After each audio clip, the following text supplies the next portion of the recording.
Konnichiwa minasan, selamat datang di konten Budaya Kerja Negeri Sakura. Tempat kamu bisa belajar budaya kerja Jepang tanpa harus pusing di luar.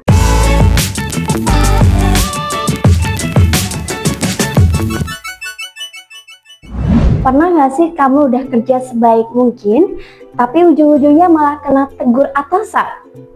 Bukan karena hasil kerja kamu yang buruk, tapi itu karena kamu enggak laporan.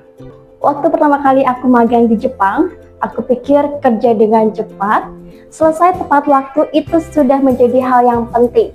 Tapi ternyata di sana ada hal yang lebih penting, yaitu kamu harus lapor, menghubungi, dan berdiskusi.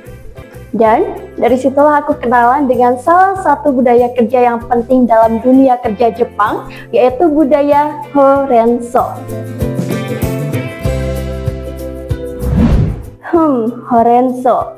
Mungkin kedengarannya mirip seperti nama sayur, tapi memiliki arti yang berbeda. Horenso sendiri terdiri dari 3 singkatan, yaitu Hokoku, Renraku, dan Soda. Oke, sini aku jelasin penjabaran arti dari Hokoku, Renraku, dan juga Soda. Yang pertama, Hokoku. Hokoku artinya kamu melaporkan semua tugas kamu kepada atasan. Tanpa perlu menunggu, kamu harus melaporkannya kepada atasan, entah itu tugas kamu sudah selesai atau belum selesai. Yang kedua, Renraku, artinya menghubungi. Ketika kamu ada perubahan jadwal, atau keterlambatan, atau ada kondisi yang mempengaruhi sebuah pekerjaanmu, maka kamu harus segera menghubungi atasan atau rekan kerja kamu. Bahkan ketika kamu memiliki keterlambatan 10 menit, kamu harus segera melaporkannya kepada atasan ataupun rekan kerja kamu. Yang ketiga adalah sodan, artinya berkonsultasi. Jika kamu memiliki sesuatu hal yang ragu, maka kamu harus berkonsultasi dengan rekan kerja ataupun atasan kamu. Atau jika kamu memiliki sebuah kesalahan, jangan sampai kamu menghadapinya sendirian. Kamu harus berkonsultasi dengan atasan kamu apa yang harus kamu kerjakan.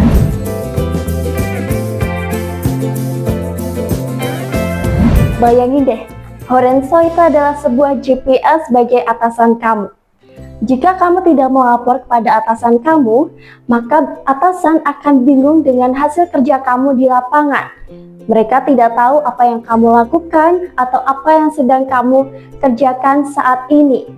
Hal kecil yang gak disampaikan oleh kamu itu takutnya nanti akan menimbulkan sebuah masalah, entah bagi kamu ataupun bagi atasan kamu. Di Jepang, kerja itu bukan soal kamu bisa atau enggak, tapi soal kamu bisa dipercaya oleh tim atau tidak. Kalau kamu gak ngabarin, kamu bisa dapat teguran dari atasan kamu loh. Makanya, Horenso itu bukan sekedar sebuah sopan santun, tapi adalah fondasi penting dalam dunia kerja Jepang. Tanpa Horenso, kamu bisa kena tegur oleh atasan ataupun pelanggan, bahkan kamu bisa dianggap tidak profesional. Sedangkan dengan Horenso, maka kepercayaan dari staf dan atasan terhadap kamu akan meningkat, lalu sebuah masalah dapat dicegah sebelum terjadi, dan sebuah pekerjaan akan lebih efisien dan lebih teratur. Nah, dari sini sudah jelas ya, bahwa Horenso itu bukan sebuah tata krama, tapi adalah sebuah kunci keberhasilan kamu agar pekerjaan lebih lancar dan profesional.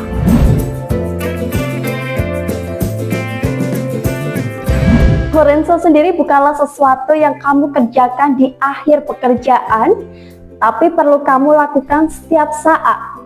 Kamu perlu melapor di saat pekerjaan sudah selesai, atau sedang dikerjakan, atau terjadi masalah. Kamu juga wajib menghubungi ketika ada perubahan jadwal, keterlambatan, atau ada kondisi yang mempengaruhi pekerjaan kamu. Dan kalau kamu merasa ragu atau kurang yakin dengan keputusanmu, maka kamu harus segera berkonsultasi dengan atasan kamu. Semakin cepat kamu melakukan Horenso, maka semakin minim resiko miskomunikasi, kesalahan, dan bahkan komplain dari pelanggan. Supaya lebih jelas, yuk kita dengarkan contoh nyata dalam dunia kerja perhotelan. Otsukaresama desu, fronto no onsa desu. 606号室のお客様から浴室に汚れが残っているとクレームが入りました。どういう状況か説明してもらえますか？申し訳ございません。実は浴室のシミがどうしても落とせず対方法がわからなくて、そのままにしてしまいました。なぜその時点で報告や相談をしなかったのですか？連絡をもらえればすぐに対応できたはずですよ。本当に申し訳ありません。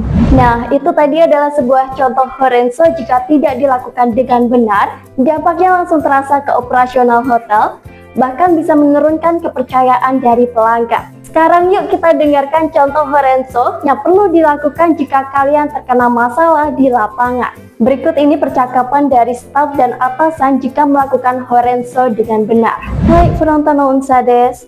Nanika o tatsudai dekuru koto wa arimasu ka? お疲れ様でございます。精査担当のファティマでございます。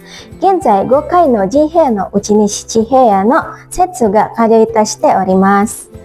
残り3部屋につかましては19時までに修理をする予定でございます。報告ありがとうございます。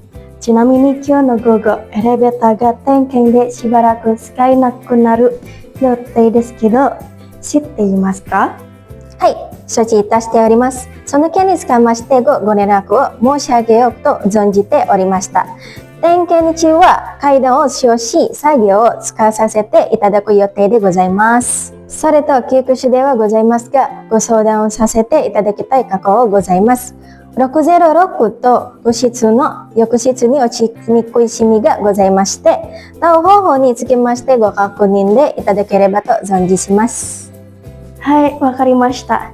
じゃあ後で606号室を一緒に見に行きましょう。それまで他の部屋の清掃を進めておいてください。かしこまりました。ご多答いただきありがとうございます。それでは引き続き作業を進めさせていただきます。はい、よろしくお願いします。何かあればすぐに連絡してください。失礼いたします。Nah, minasan, sekarang kamu sudah mengerti kan soal Horenso? Bukan cuma sekedar teori, tapi kamu bahkan sudah melihat bagaimana cara Horenso itu diterapkan dalam dunia kerja Jepang. Biar kamu makin siap kerja di Jepang, ini dia beberapa tips buat kamu untuk melakukan Horenso dengan lebih baik. Yang pertama, manfaatkan momen-momen penting. Gunakan waktu kamu untuk melapor, bahkan sebelum bekerja, saat bekerja, ataupun sudah bekerja. Saat melapor, kamu bisa bilang, Honjitsu no sagyo ga owate orimasu. Artinya, pekerjaan hari ini sudah selesai. Yang kedua, jangan menunggu untuk disuruh. Inisiatif itu adalah nilai plus bagi kalian. Nah, kalau kamu menunggu atasan bertanya ke kamu terlebih dahulu, artinya kamu itu dianggap sebagai orang yang kurang aktif. Mulailah duluan dengan berbicara, Skoshi go hokoku sasete itadaite mo yoroshiu deshou ka? Artinya, apakah saya diperkenankan untuk memberikan sebuah laporan? Yang ketiga, jika kamu ragu, maka kamu harus berkonsultasi. Daripada nekat atau salah ambil keputusan, maka kamu harus bilang, Ima, Skoshi go soudan sasete itadaite mo yoroshiu deshou ka? Artinya, apakah saya diperkenankan untuk berkonsultasi sekarang? Kalau ada perubahan jadwal atau ada keterlambatan dalam pekerjaan kamu, maka kamu harus menghubungi atasan kamu. Jangan tunggu sampai ditanya, kamu harus menjelaskan dengan sopan dan santun. Kamu bisa menggunakan pola kalimat berikut. Di awal kalimat, kamu perlu meminta maaf. Moshiwake gozaimasen, lalu sebutkan alasan dan juga kondisi saat ini. Lalu sebutkan jadwal lama dan juga jadwal baru, diikuti dengan Niheigo sasete itadakimasu. Berikut adalah contoh kalimat yang bisa kalian gunakan.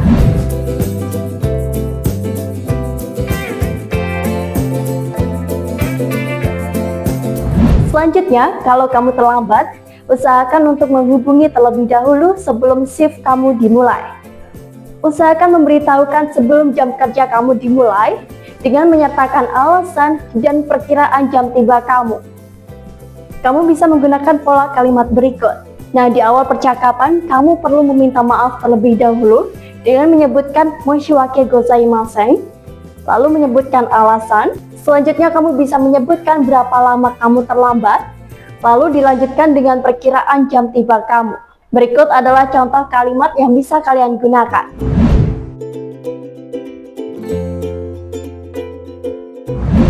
Selanjutnya, kamu perlu menjaga komunikasi tetap singkat dan jelas. Nggak perlu panjang lebar, kamu cukup fokus pada hal penting terhadap kondisi, kebutuhan, dan kondisi saat ini.